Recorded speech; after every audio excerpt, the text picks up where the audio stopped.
In this lesson, I'm talking to students about a couple of definitions before they start the independent practice, before maybe a couple of terms that they may not be familiar with. One is altitude, because this is an Algebra 1 class. I'm not sure if they should have heard altitude in 8th grade, and that means the height of the triangle, the same thing as the height, and that height has to be perpendicular. So I drew a line segment down the middle of the triangles and indicated that it was at a 90-degree angle, even though it doesn't look like it. When we sketch it, I'm just defining it as that's the altitude because I'm indicating that that's a 90-degree angle because it's perpendicular. And the median is drawn from the vertex to the midpoint, which we're going to mark those as congruent, which means equal lengths. I go over that with them. And that means the median is the line segment drawn from the vertex, the top of that triangle, to the midpoint of the base of the triangle, which means midpoint means that each side of the base is going to be equal then. So now this one has broken into 2 and 2, and this base has broken into 3 and 3.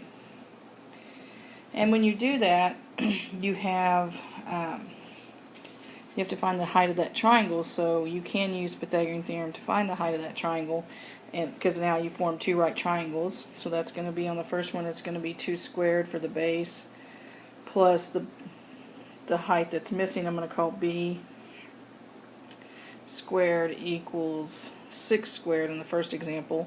So you're going to have 36 when you square that. 4 plus b squared equals 36, and when you subtract 4, you get b squared equals 32.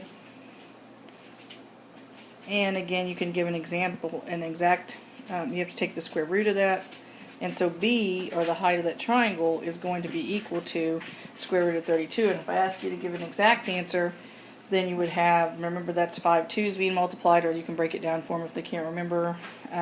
That's going to be 4 square root of 2, and you can break it down with prime factorization or with perfect squares. The largest perfect square, that'll be a factor of 32, which would be 16 times 2. And so now the second example, you're going to have 3 squared plus b squared equals 6 squared, and that's going to be 36 minus 9. Take away 9 equals b squared, and therefore b squared would be equal to 27.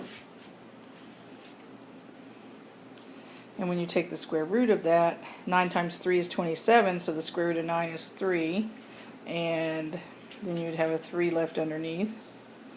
So b would be equal to 3 square root of 3 for an exact answer.